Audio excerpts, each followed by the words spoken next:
Alina Torres did not raise her voice when she warned them not to roll the patient to CT.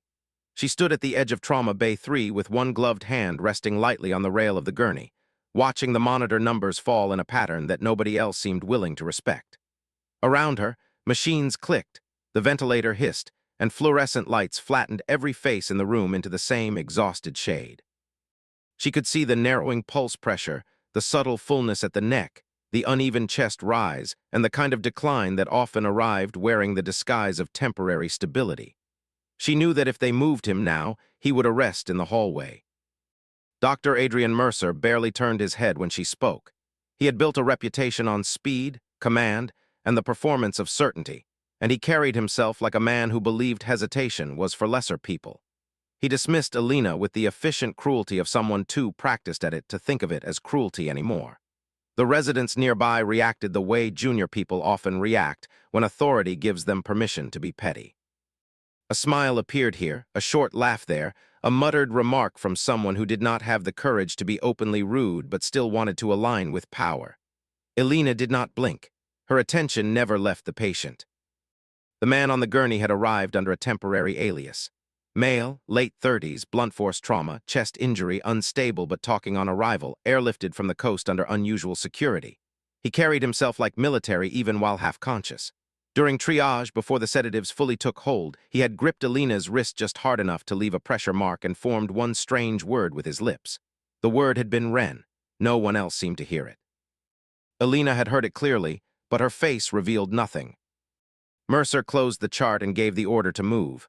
The transport team obeyed, wheels unlocked. The bed shifted. Alina's jaw tightened once, almost invisibly, but she followed. 4 minutes later, halfway to imaging, the monitor screamed and the hallway changed. Collapse did not happen all at once. It came in steps, the way disaster often does when overconfidence is driving the process. First, the blood pressure dipped lower than a man that size should have tolerated. Then the ventilator alarm climbed.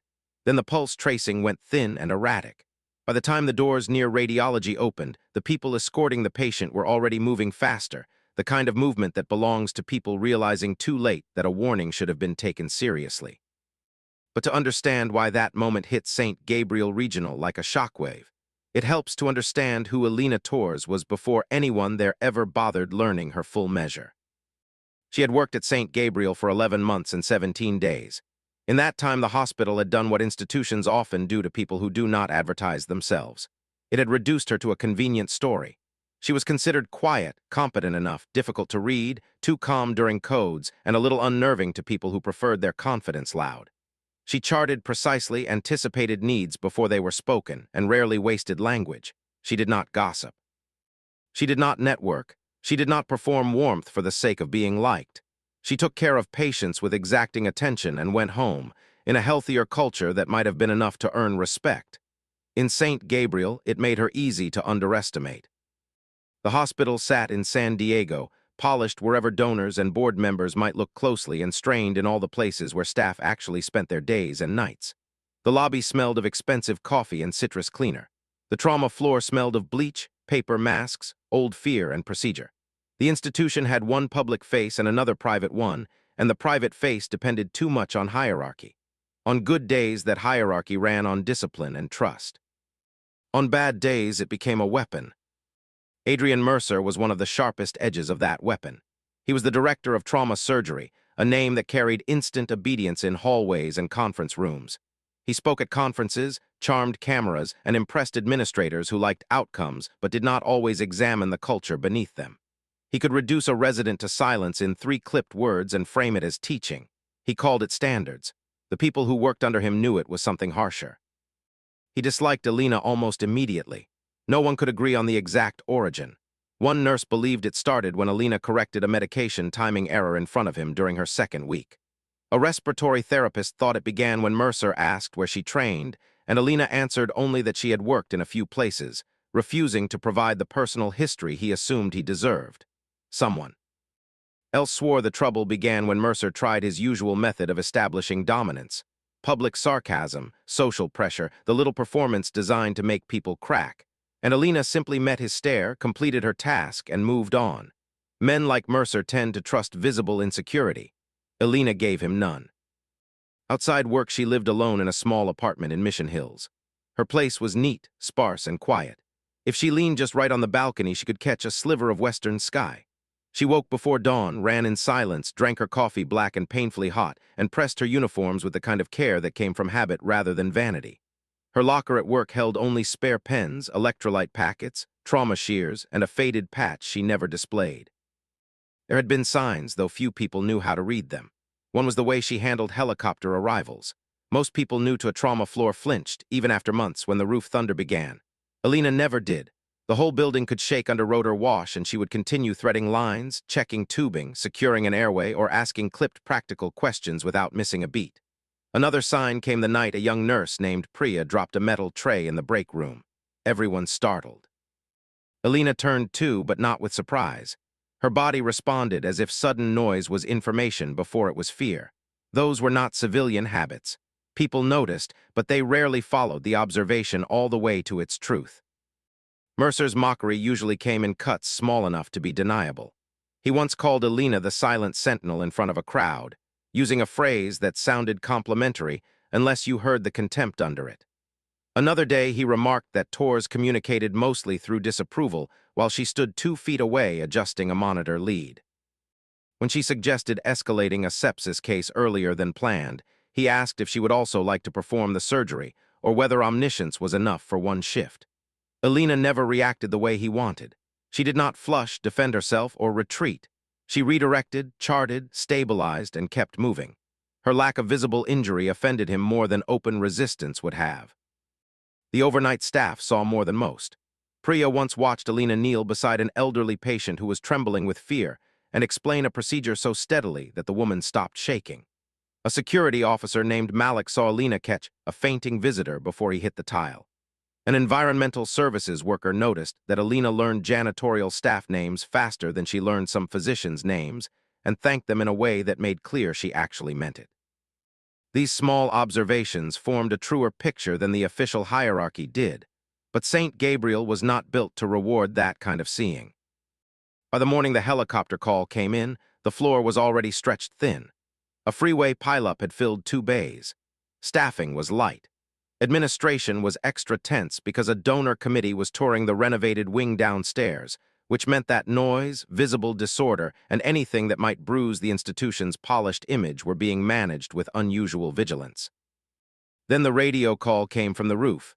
Male patient, classified transport request, naval liaison pending, blunt thoracic trauma, altered but responsive, possible crush injury during maritime training, secure intake requested. The energy in trauma changed before the gurney even arrived. Mercer liked high-profile cases. They gave him an audience and a sense of relevance beyond the building. He pulled on gloves with the brisk satisfaction of a man stepping on stage and told the room to be efficient and competent. When the helicopter team rolled in, the patient's broad frame was visible even beneath the blankets. His skin was pale under windburn. Bruising darkened the left chest beneath cut fabric.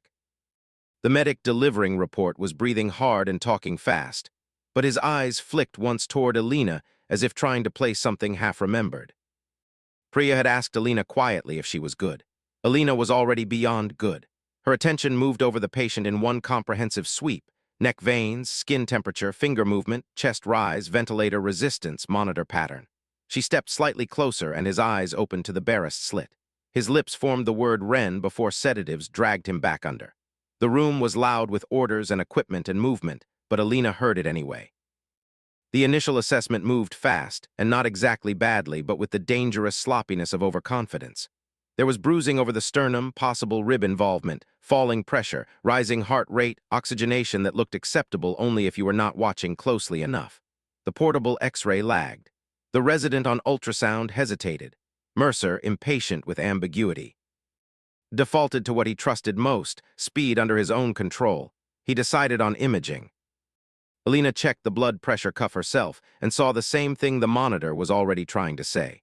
The pressure was narrowing. He did not need transport. He needed bedside ultrasound and surgical preparation. Mercer asked on what basis she was making that call, and Alina chose the shortest version of the truth. She told him the patient was compensating past the point that bought him a hallway trip. One resident smirked. Mercer answered with a humorless smile and told the team to move the patient. Two transport staff hesitated for a fraction of a second. Experienced people often recognize conviction when it comes from pattern rather than ego, but Mercer's order was still Mercer's order. The bed rolled. Alina went with them. The corridor to imaging felt colder than the bay. The tile reflected hard white light. The wheels rattled over seams in the floor. The first alarm came as a warning chirp, then sharpened. Alina watched the patient's neck again, then the chest rise, then the blinking pressure value slipping lower toward collapse. She told them to stop. Nobody did. She ordered them to stop the bed. Mercer cut her off. Then the pressure bottomed out. The ventilator alarm screamed. One transporter cursed. Priya shouted Alina's name from behind. This time Alina did not ask. She locked the bed herself, planted both hands on the rail, and issued commands with the kind of authority that leaves no room for interpretation. She ordered the team back to the bay immediately.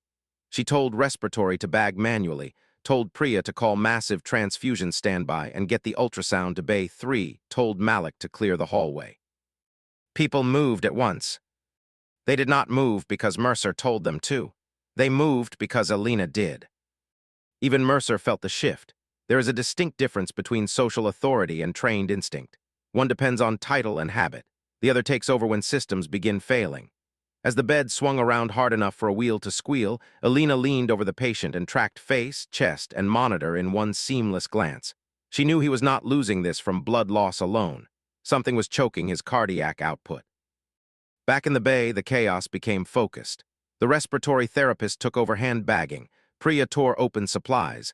A young resident named Hannah Lee rolled in with the ultrasound, flushed and shaky. Mercer arrived furious and demanded to know what Alina thought she was doing. Alina, still not looking at him, told him she was finding what he missed. Hannah placed the probe, adjusted once, then froze. A crescent of fluid showed itself around the heart where it should not have been. Pericardial effusion, tamponade. It was all there on the screen, bright and undeniable. The room went silent with the force of proof. Alina had called it before the transport. She had called it before the collapse. She had called it while being laughed at. Mercer recovered the way men like him often do, by trying to outrun the meaning of the moment with fresh commands. He ordered immediate OR preparation as if none of the delay belonged to him. But Hannah, unable to stop herself, spoke the sentence the room was already thinking. Alina had told them not to take him. Nobody answered her because they did not need to. The truth was in the silence. Alina helped stabilize lines and pressure without saying anything that resembled victory. That unsettled everyone more than an angry speech would have. She was not claiming the moment for herself. She was doing what the patient needed. As the surgical team moved him toward the OR, the man's hand twitched again. Alina steadied the rail, and his eyes opened a sliver through sedation haze. He rasped the same word again. This time Priya heard it too. She asked Alina later what it meant. Alina answered that it was nothing Priya needed to worry about, which only deepened the mystery. The patient survived surgery. The operation confirmed major cardiac compression from accumulating fluid. Minutes had mattered. Too many had been lost. In a healthy hospital, that would have triggered a blunt conversation about the near miss and a clear acknowledgement of who had saved the patient from dying in a corridor. St. Gabriel was not at its healthiest where power was concerned. Mercer returned from the OR with blood on his sleeves and fury reassembled into composure. Instead of gratitude, he called for a debrief. The debrief took place in the glass-walled conference room beside the nurses' station, a space designed to look transparent while functioning as a stage for humiliation. Residents hovered nearby. Techs stocked carts within listening distance. Priya stood with her arms folded so tightly it looked painful. Alina stood at the far end of the table, expression unchanged. Mercer framed the event as a breach of chain of command. He said panic was contagious in Igacuity environments. He said improvised countermanding of attending orders created confusion and risk. He accused Alina of unauthorized escalation, disruption of transport, and undermining medical leadership in front of staff. His tone was smooth now, polished by years of turning other people's courage into procedural offenses. Priya made a sound of disbelief. Mercer ignored it. He announced that Alina Torres would be formally written up pending review for insubordination and procedural overreach. The room forgot to breathe. Everyone there knew what they had witnessed. They were now watching authority attempt the oldest institutional trick of all, to convert a person's life-saving action into a paperwork problem because it bruised the wrong ego. Alina asked him whether he wanted the timestamp of her first warning. Mercer answered that he wanted her acknowledgement that she did not dictate trauma flow. Alina said she had not dictated it. She had interrupted a preventable collapse. When Mercer asked if she heard how that sounded, she answered that it sounded accurate. The room shifted around that sentence. She was not loud, only immovable. Mercer slid the disciplinary form across the table and ordered her to sign acknowledging receipt. Alina did not touch it. Mercer said she had no choice. Alina told him she did, and she was using it. By then, an operations administrator named Colleen Voss had entered, bringing with her the polished language of institutional damage control. She urged everyone to keep things constructive, which meant manageable. Mercer used the moment to request Alina be removed from the floor until the review was complete. Priya called the idea insane. Alina quieted her with a single word. Colleen agreed that temporary reassignment was reasonable. Priya muttered that it was temporary punishment. Mercer heard and warned that any staff wishing to join nurse tours in disregarding authority would be welcome to broaden the review. The threat landed exactly where he intended. Good people often go silent not because they are weak, but because systems understand leverage very well. Alina looked around the room once, taking in the nurses, residents, administrator, and surgeon who all knew better in different ways. Then she told them to do what they needed to do. By 3 that afternoon, her badge access had been limited. By 4, the floor was whispering. By 5, the rumor had turned her into someone who had gone rogue during a military intake. By 6, the same hospital that should have been thanking her watched her clean out her locker. There was almost nothing inside. A stethoscope, spare hair ties, trauma shears, a folded grocery list, and the faded patch. Priya saw it and realized Alina had a military past. Alina said only that it had been a long time ago. When Priya asked what the patient had called her, Alina said it was a name from another life. Outside the staff entrance, evening light gilded the parking structure. Alina signed the temporary leave acknowledgement, surrendered one access card, and stepped into air carrying sea salt and traffic. She should have looked beaten. Instead, she looked like someone storing energy. Priya followed her to the curb and asked why she was so calm. Alina watched helicopters crossing low over the city and answered that men like Mercer always believed the event ended when they finished speaking. Night settled over St. Gabriel in layers. Shift change rolled through the building. The lobby softened into evening quiet. ICU machines continued their own language of persistence and risk. In administration, emails multiplied. Then at 7:40 p.m., a black SUV pulled up near the restricted emergency entrance. Another followed behind it. 2 men in civilian jackets stepped out first, moving with the practiced scan of people accustomed to security work. Then a third man emerged from the back seat. He was tall, broad-shouldered, silver beginning at the temples, and composed in a way that made the space around him feel smaller. He wore no ceremonial uniform, no visible spectacle of rank, and yet the security officer at the desk straightened before the man was fully inside. He identified himself as Commander Nathan Cole and stated that he was there for Lieutenant Commander Owen Pike. He did not need Pike's status explained to him. He already knew it. What he wanted was the surgical team, the nurse who identified the decline, and the administrator overseeing the incident review. The desk officer blinked at the mention of a review. Cole replied with the calm certainty of a man who knew facts were waiting somewhere nearby and intended to find them. Word reached the floor quickly. A naval liaison had arrived. A commander, special warfare connection. The patient's real name confirmed what some had already guessed. This was not a routine military transport. The case now carried weight beyond donors and internal politics. Mercer went to greet Cole personally, whether out of professionalism or instinct for optics. Under dim ICU hallway lights, he delivered a polished clinical summary of blunt trauma, rapid intervention, successful operative management, guarded but improving condition.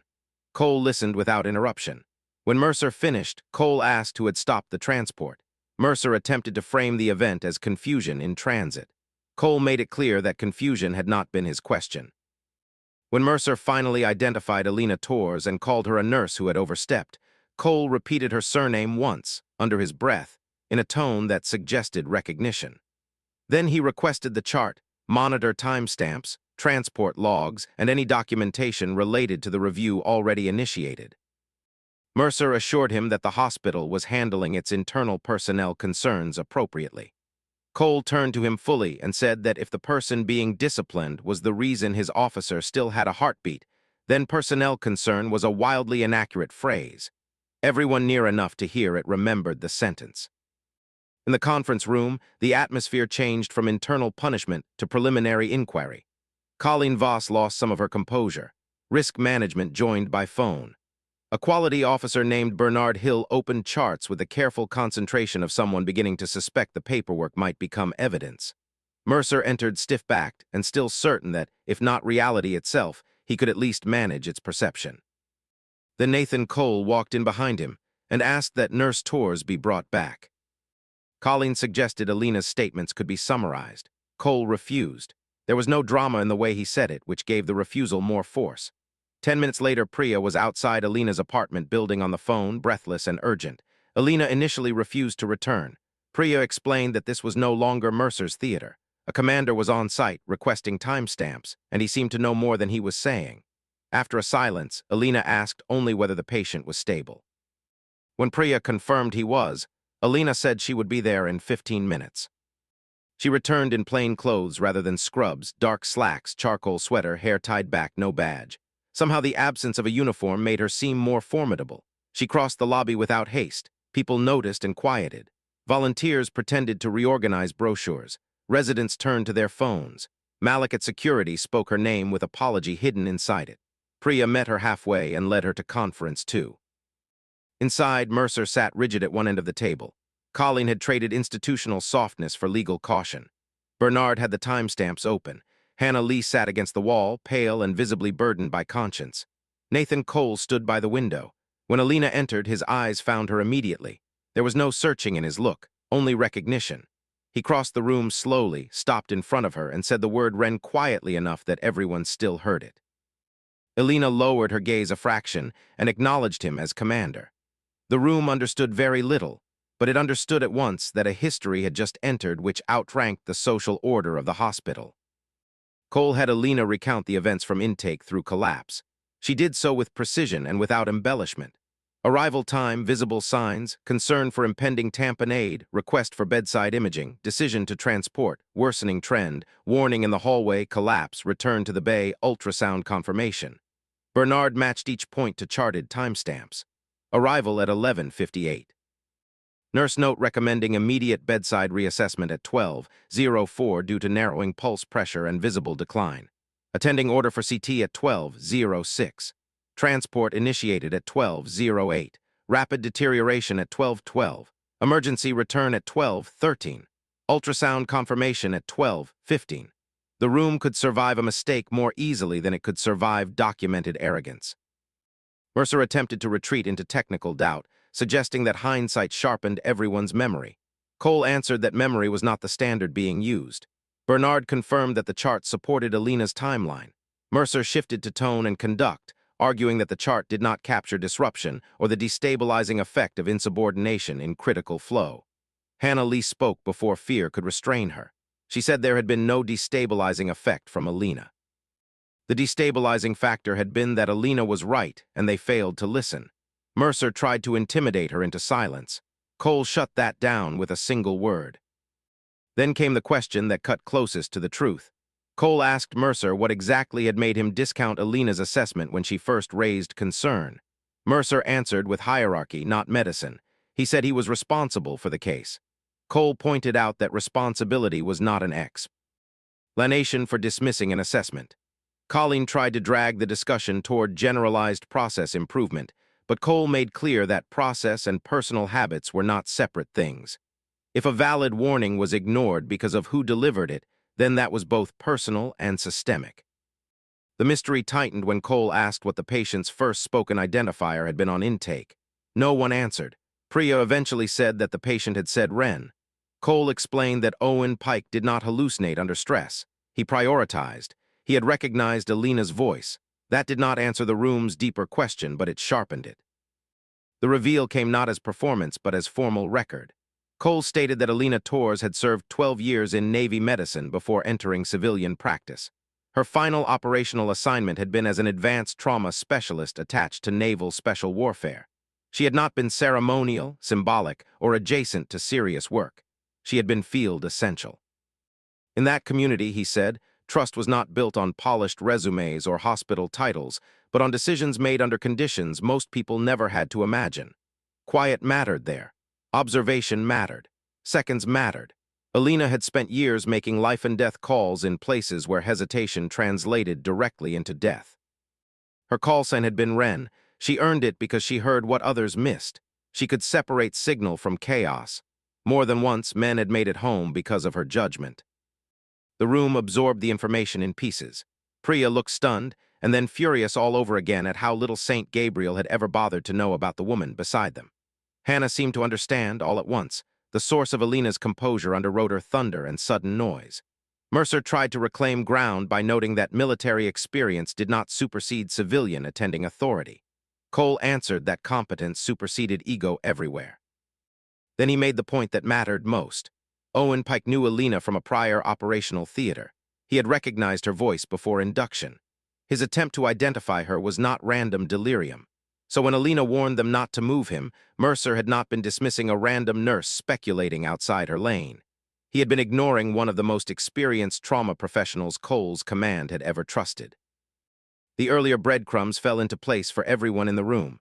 The nearly empty locker, the patch she never displayed, the way she never startled at helicopters, the reflexive calculation after sharp sounds, the exactness under pressure, the patient's recognition, the refusal to perform vulnerability for the comfort of men who mistook volume for authority. But the most important part of the reveal was not that Alina had once belonged to a harder world. It was that Mercer had not lacked information. He had lacked humility. Colleen tried to recover institutional footing by promising a full review. Alina observed with gentle devastation that they had already been conducting one. Cole requested a brief recess for Alina, not because she was overwhelmed, but because she had carried the room long enough. In a family consultation alcove away from witnesses, he leaned against the wall and remarked that she had disappeared well. Alina said that had been the idea. He told her Pike had once said that if he was ever hurt stateside, he hoped the universe would be kind enough to place Ren in the room. She asked whether Pike still said ridiculous things. Cole confirmed that he did. When she asked whether Pike would be all right, Cole answered that he would because of her. Her face tightened for the first time that day.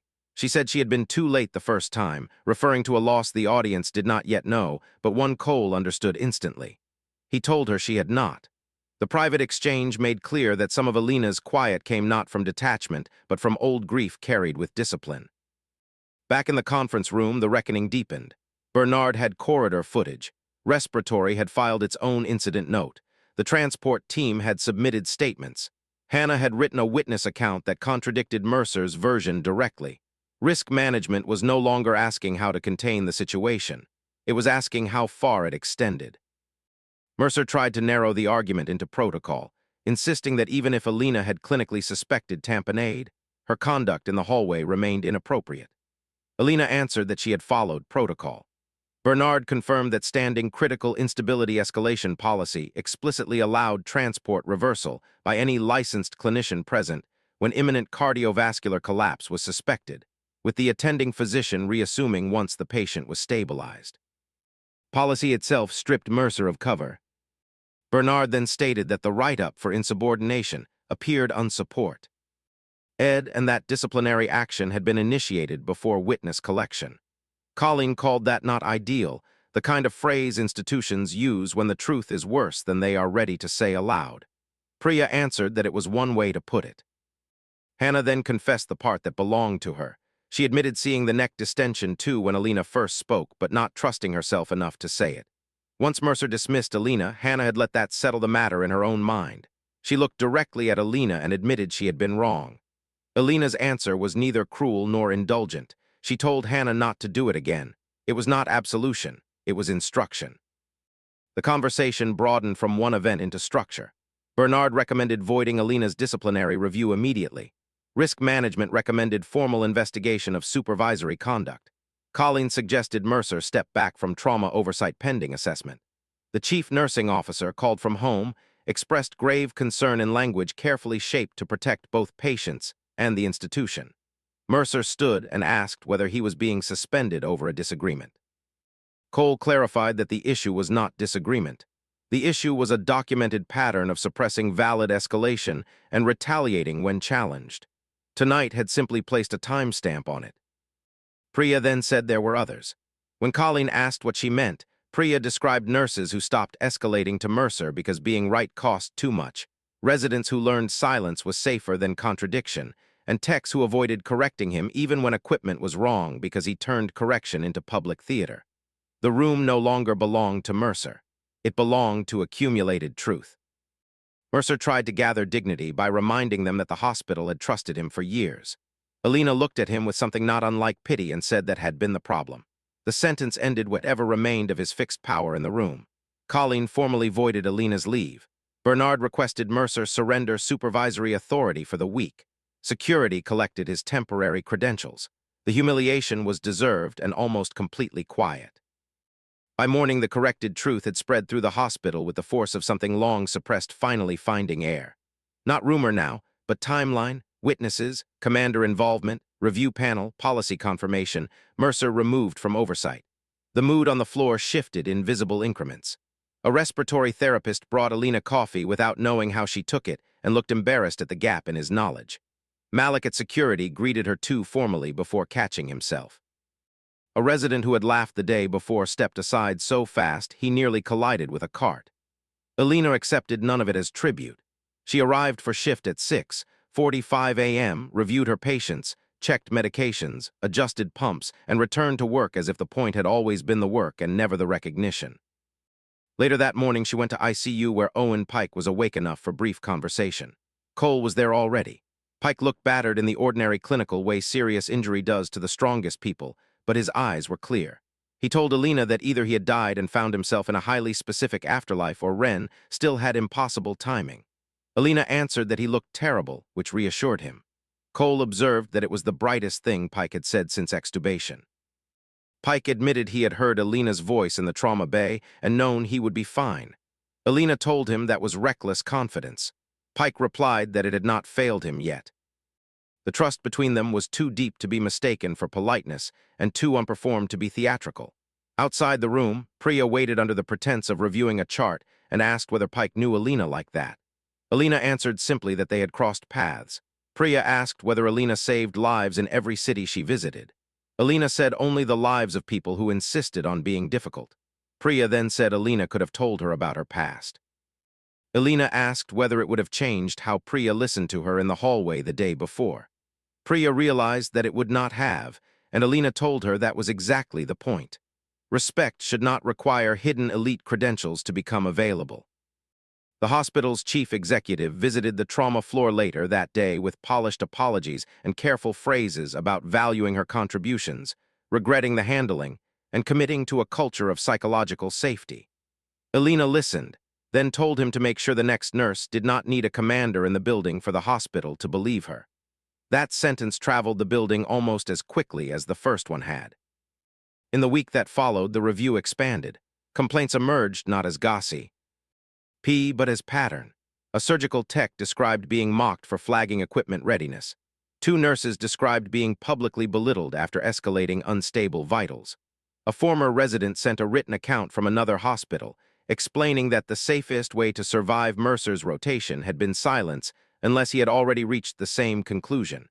None of those incidents alone would have toppled a man like Mercer. Together, under scrutiny, they became something institutions could no longer pretend was style rather than danger.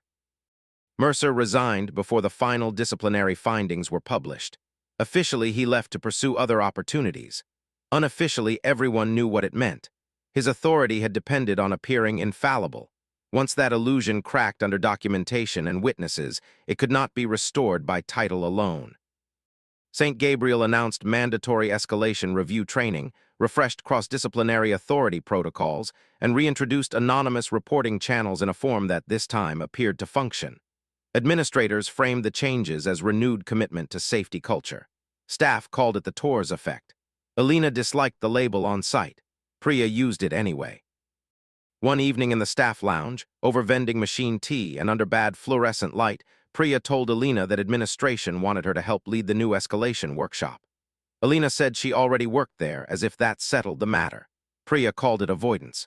Alina admitted the honest answer was that she had not come to St. Gabriel to become a symbol. She had come to be ordinary. Priya suggested ordinary might be overrated. Alina replied that this sounded like something said in one's 20s before life started sending invoices.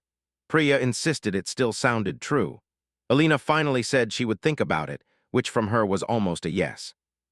Hannah Lee approached Alina days later and thanked her for not destroying her in the conference room. Alina observed that Hannah had already been doing enough of that herself. Hannah confessed that she had been thinking about why she froze. She realized she had learned to confuse confidence with authority, even when evidence contradicted it. Alina had not sounded uncertain in the bay. She had only sounded quiet, and Hannah had ranked that lower. Alina asked what she intended to do with that realization. Hannah answered that she intended to change how she listened. Alina told her to use the lesson quickly. When Hannah added that she wanted to attend the workshop if Alina led it, Alina told her to be early. The hospital eventually organized a restrained recognition ceremony in the atrium for exemplary clinical judgment under pressure. The wording was bland enough to satisfy administrators and almost absurdly modest compared to what had actually happened. Alina tried to decline the event and failed. The atrium filled with night shift nurses, residents, administrators, volunteers, and staff who had adjusted schedules to be present. Priya stood in the front row with unconcealed pride. Malik had swapped shifts. Bernard appeared as if attending history and hoping nobody asked him to speak. Nathan Cole came in civilian clothes.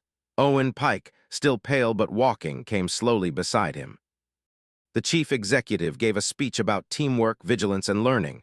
It was not inaccurate, merely much smaller than the truth. He handed Alina a commendation plaque she plainly did not want. Applause followed. It might have ended there, neat and forgettable, if Pike had not asked for the microphone. He said he had worked in places where loud confidence got people in trouble and quiet competence got them home. When he heard Alina tours in that trauma bay, he had not felt lucky because he recognized an old friend. He had felt safe because he recognized the best person in the room. The atrium went still. Pike said some people there had met Alina only under her current badge, but he had known her when the stakes were uglier and the margin thinner. She had been the same then as she was now. Calm, precise, uninterested in credit, and intensely interested in whether people survived. Cole then stepped beside him and said that titles mattered, training mattered, process mattered, but none of them excused contempt.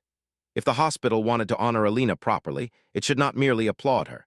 It should build a place where the next person with good judgment did not have to fight to be heard. Then he turned toward Alina, stood a little straighter, held her gaze, and said Ren in the reverent tone reserved for equals whose history cannot be reduced to a resume line. This time the whole hospital understood the word. It understood that the quiet nurse it had watched endure condescension without protest had once operated in harsher worlds and returned without needing to tell anyone. It understood that dignity does not announce itself. It waits. The applause came late because people needed a moment to catch up to what they had been shown. Alina accepted the microphone at last. Her eyes shone, but her voice remained steady. She said the hospital did not need heroes. It needed listening. Nothing said that morning landed harder. She eventually accepted the workshop role, but only after stripping away every attempt to brand it around her. No Tours protocol, no Ren initiative. She named it cross-check leadership, which sounded ordinary enough to survive administrative approval and important enough to matter. The first session filled beyond capacity. Alina began without biography, dramatic revelation, or reference to military service. She projected a plain case timeline and said they would be discussing what happened when good information got trapped beneath status. She taught the way she practiced, directly without wasted language, uninterested in performance. Speak early, be specific. Chart what you see, not what you are pressured to feel. If someone outranks you and you still believe a patient is deteriorating, escalate again. If your concern is dismissed, document. If someone quieter than you speaks, make room before deciding they are uncertain. At one point she paused and told the room that confidence was not a tone. It was evidence plus clarity. They should stop confusing volume with validity. Pens moved quickly after that line. Pike improved steadily. Before discharge, he asked Alina to walk him, very slowly and against multiple strands of nursing advice, to the rehab wing windows where a thin slice of harbor could be seen between buildings. He asked if she still ran before sunrise. She countered by asking whether he still used obvious questions to avoid real ones. The real one, when it arrived, was why she had left that earlier life. Alina explained that her mother had gotten sick, then died, and one day she realized she knew how to save strangers in impossible places while having forgotten how to live any kind of ordinary life. So she had tried civilian medicine. Pike asked how that had worked out. Alina looked around the hospital at the traffic of carts and alarms and fatigue and said ordinary had never been the right word. Pike told her she did not have to go back to that older world, but she also did not have to pretend she had only ever been meant to disappear. The sentence stayed with her. On the day he was discharged, he thanked Priya, Malik, and everyone else who had helped keep him alive. He told Alina not to save anyone dramatically for a while, though he admitted that probably was not how her life worked. Alina told him to try not to come back. He said no promises. She advised him to at least avoid hallways. Cole arrived to take him out. Near the elevator bank, he mentioned a liaison position opening in training support, part-time and stateside, nothing glamorous. Alina asked if that was his sales pitch. He admitted he was out of practice. She told him she was staying, for now. He accepted the answer without pressing and said they were lucky to have her. Alina looked toward the trauma floor and answered that luck was not the right word. Accountability was. Cole admired the answer. He offered his hand. Alina ignored it and hugged him instead, briefly and solidly, the kind of embrace shared by people who understand that words can become expensive. When they stepped apart, he told her to take care, Ren. She told him the same. Months later, the story still lived at St. Gabriel, though in a quieter form. New nurses heard an edited version in orientation. Not the classified details and not the parts no one had the right to own, but the lesson itself. A quiet nurse raised a concern. A powerful doctor ignored it. She was right. The system nearly protected the wrong person. Then, under pressure from truth, it failed to do so. Residents carried a simpler version among themselves. If Tors says, look again, look again. Hannah changed in visible ways. She learned the difference between deference and cowardice. One night months later, she halted a transfer on a case because she did not like what the monitor trend was saying. The patient needed intervention within minutes. Afterward, Hannah found Alina at the desk and confessed that she had heard Alina's voice in her head. Alina asked whether it had been annoying. Hannah said a little. Alina said good. That counted as praise. The hospital changed too, and in ways someone like Bernard could measure. Escalation reports rose at first, which worried some administrators until Bernard correctly explained that more reporting did not mean a less safe hospital. It meant a more honest one. Multidisciplinary huddles improved. Public ridicule in rounds decreased, though ego never disappears from medicine. It only learns new corners to hide in. Still, the culture shifted enough that the difference could be felt. Alina remained Alina through all of it. She still preferred the edge of a room to its center. She sighed. LL drank coffee too hot. She still noticed trouble earlier than most and rarely spoke more than she needed to. But she no longer worked quite so hard to appear ordinary. She no longer treated her steadiness like something that needed to be softened for other people's comfort. One rain-heavy evening near winter's end, Priya found her on the rooftop access landing between shifts, looking out at silver streaks over the harbor lights. Priya told her that half the hospital seemed mildly afraid of her now. Alina said that sounded inefficient. Priya clarified that it was admiration disguised as panic. Alina allowed that to be more plausible. Priya then asked whether Alina ever missed the old life, the call sign, the stripped-down clarity of places where everyone understood the stakes and pretension burned off fast. Alina admitted that sometimes she did. When Priya asked what that meant, Alina said that missing something did not necessarily mean needing to go backward. Priya laughed at how annoyingly wise that sounded. Alina replied that wisdom usually arrived paired with lower back pain. Priya laughed hard enough to wipe tears from her eyes. Then she grew serious and admitted she was glad Alina had come back to the hospital that night when Priya called. Alina said she had almost not returned. When Priya asked why she changed her mind, Alina looked down at the ambulance lights smearing across wet concrete below and answered that if the hospital got away with it once, it would do the same thing to the next person. In that sentence, the story's moral became clean and final. Humility was not self-erasure. Integrity was not obedience to broken hierarchy. Service did not mean submission to contempt. Sometimes the most honorable thing a person could do was refuse to let arrogance become policy. By the time spring came, St. Gabriel carried Alina's influence without her ever trying to become a symbol. The trauma floor before sunrise remained what it had always been, fluorescent, overworked, half-silent, full of people moving between exhaustion and concentration. Yet beneath those familiar surfaces, something had changed. The next time a quiet voice spoke early, people listened faster. The next time evidence arrived from someone low in the visible hierarchy, more heads turned before dismissal could settle over the room. The hospital was still a hospital. It still had politics, fatigue, ego, and all the ordinary flaws of institutions built by human beings. But it also had a new memory embedded in its walls. That memory was not simply that Alina Torres had once been called Wren, or that a commander and a recovering officer had recognized her in public, or even that a famous surgeon had finally lost the protection of his own reputation. The deeper memory was that competence could arrive without fanfare and still be the most powerful thing in the room. It was that truth, once documented and spoken by enough brave people, could bend a system that had grown comfortable protecting the wrong voices. It was that listening, in a place built around urgency and status, could become an act of courage. Alina never asked to be the center of that lesson. She simply refused to let a patient die in a hallway because someone important wanted to be obeyed more than he wanted to be right. Everything that followed came from that refusal. And in the end, that was why the story endured. Not because it revealed that the quiet nurse had once belonged to an elite world, but because it forced everyone around her to confront a harder truth. She should have been heard long before anyone learned her past.